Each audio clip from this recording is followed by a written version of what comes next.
조선 숙종 38년 백성들의 고통이 하늘에 닿던 시절이었습니다. 전국 각지에서 올라오는 상소문들이 임금의 마음을 무겁게 했지요. 새벽 종소리가 울리는 한양 궁궐 내 어사청에서 박문수가 상소문을 읽고 있었습니다. 안동 고을에서 과부와 고아들이 굶어 죽어간다. 이것이 정말 하늘이 내린 재해 때문일까? 박문수가 중얼거렸습니다. 그때 궁궐 관리가 나타났습니다. 박 어사님, 주상께서 부르십니다. 알겠소. 박문수가 일어서며 대답했습니다. 어자 앞에서 숙종이 말했습니다. 박문수야, 안동 고을에서 올라온 이 상소들을 보았느냐? 예, 전하. 심상치 않습니다. 박문수가 답했습니다. 현감의 보고로는 흉년과 전염병 때문이라 하는데 내가 직접 가서 살펴보라.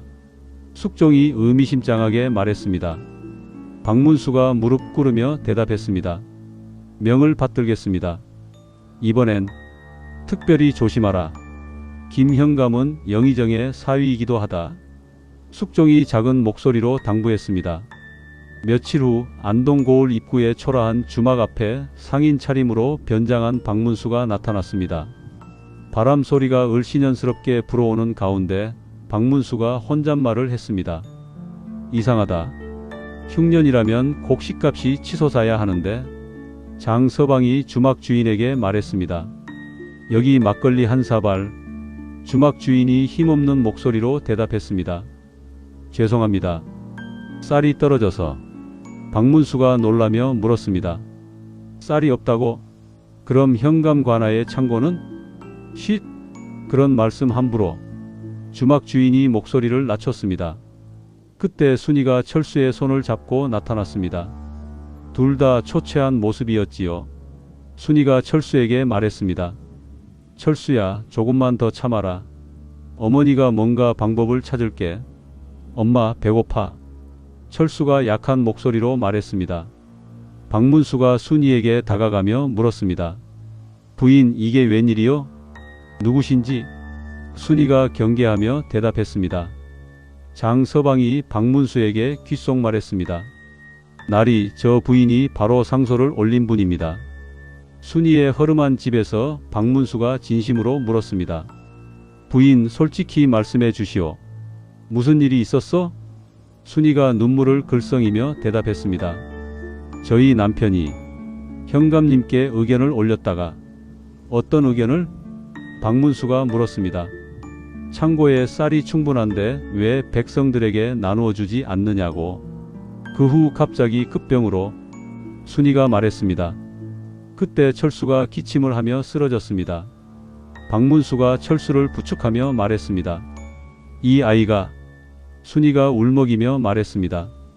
아버지가 돌아가신 후 하루 한 끼도 제대로. 박문수가 주머니에서 은전을 꺼내며 말했습니다. 이걸로 먼저 약과 죽을.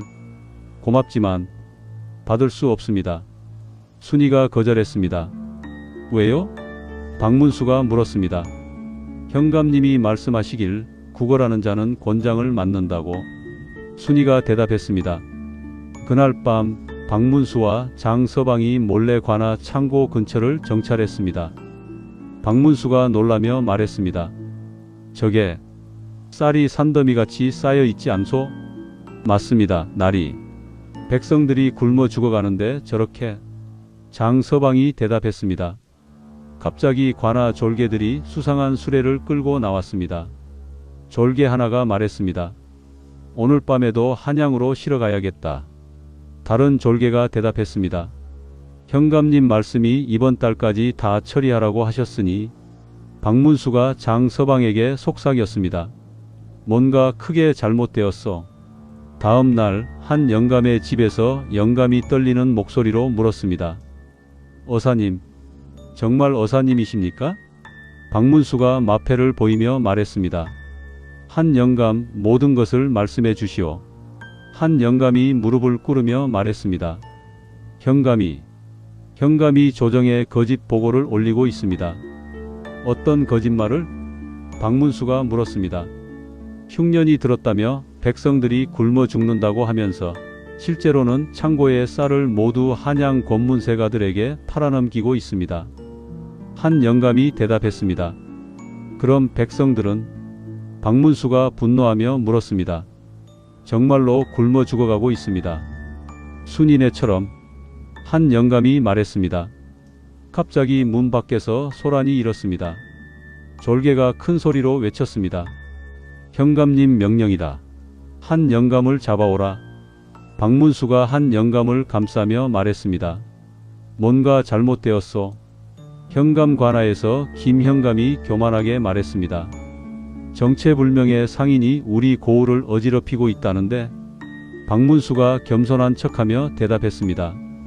현감님, 소인은 그저 장사하러 온 장사꾼이 왜 이런저런 일에 참견하느냐? 김현감이 의심스럽게 물었습니다. 순간 철수가 뛰어들어왔습니다. 현감님, 우리 엄마가 쓰러졌어요. 철수가 울먹이며 말했습니다. 그런 일로 관아에 들어오느냐? 끌어내라. 김현감이 냉정하게 말했습니다. 박문수가 철수를 막아서며 말했습니다. 잠깐, 이 아이에게 왜 그리 하시오? 감히 현감에게 대드느냐? 잡아라. 김현감이 화를 내며 외쳤습니다. 졸개들이 박문수를 둘러쌌습니다. 감옥에 갇힌 박문수를 순이가 철수와 함께 면회했습니다. 순이가 간절하게 말했습니다. 고맙습니다. 저희 때문에 이런 일을. 부인, 마지막으로 한 가지만. 남편분이 정말 병으로 돌아가셨어? 박문수가 물었습니다. 순이가 망설이다가 말했습니다. 사실은 현감님이 보낸 음식을 먹은 후. 그럼? 박문수가 충격받으며 말했습니다. 갑자기 장 서방이 급하게 나타났습니다. 나리, 큰일입니다. 현감이 오늘 밤 나리를. 알겠소. 때가 되었군. 박문수가 침착하게 대답했습니다. 깊은 밤 김현감이 졸개들과 몰래 감옥으로 왔습니다. 이놈이 너무 많은 것을 알았다. 조용히 처리하라. 김현감이 음험하게 말했습니다. 알겠습니다. 졸개가 대답했습니다. 순간 박문수가 마패를 번쩍 들어 올렸습니다. 어사 출두. 김현감, 무릎 꿇어라. 박문수가 위엄있게 외쳤습니다. 모든 이들이 놀라 멈췄습니다. 어사라고?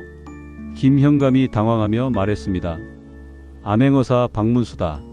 내 놈의 모든 죄상을 알고 있다. 박문수가 선언했습니다. 다음 날 아침 관아 대청마루에 마을 사람들이 모두 모였습니다. 박문수가 마패를 높이 들며 말했습니다. 백성들이여, 오늘 정의가 실현되는 날이다. 정말 어사님이셨구나. 한 영감이 감격하며 말했습니다. 박문수가 김현감에게 말했습니다. 김현감, 너는 백성의 목숨을 담보로 사리사욕을 채웠다. 어사님, 저는 단지. 김현감이 변명했습니다. 단지? 순이의 남편을 독살하고 창고에 쌀을 빼돌려 백성들을 굶겨 죽인 것이 단지인가? 박문수가 꾸짖었습니다. 순이가 철수와 함께 앞으로 나와 눈물을 흘리며 말했습니다. 어사님, 정말 감사합니다.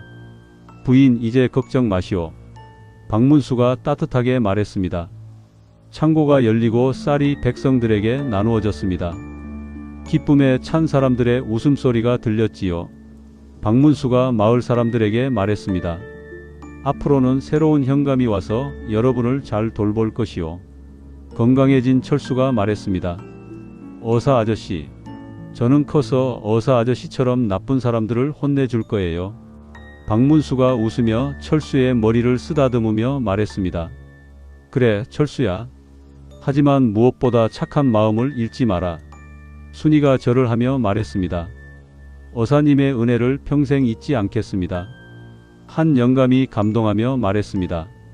이렇게 백성을 위해 목숨을 걸고 오시는 분이 계시니 우리나라가 망하지 않을 것입니다. 박문수가 말을 타고 떠나면서 혼잣말을 했습니다. 아직 갈 곳이 많다. 백성들이 눈물 흘리는 곳이 있는 한. 마을 사람들이 손을 흔들며 배웅했습니다. 어사님, 건강하세요. 말발굽 소리가 점점 멀어져 갔습니다. 그 후 안동 고을에는 청렴한 새 현감이 부임했고 순이는 철수와 함께 작은 가게를 열어 평안하게 살았다고 전해집니다. 김현감은 유배를 떠났지만 그의 재산으로 마을의 의원과 서당이 세워져 백성들의 삶이 한층 나아졌습니다. 박문수 어사는 오늘도 어딘가에서 백성들의 눈물을 닦아주고 있을 것입니다. 진정한 어사는 벼슬이 아니라 백성을 사랑하는 마음에서 나온다는 교훈을 남기며 이야기는 끝이 납니다.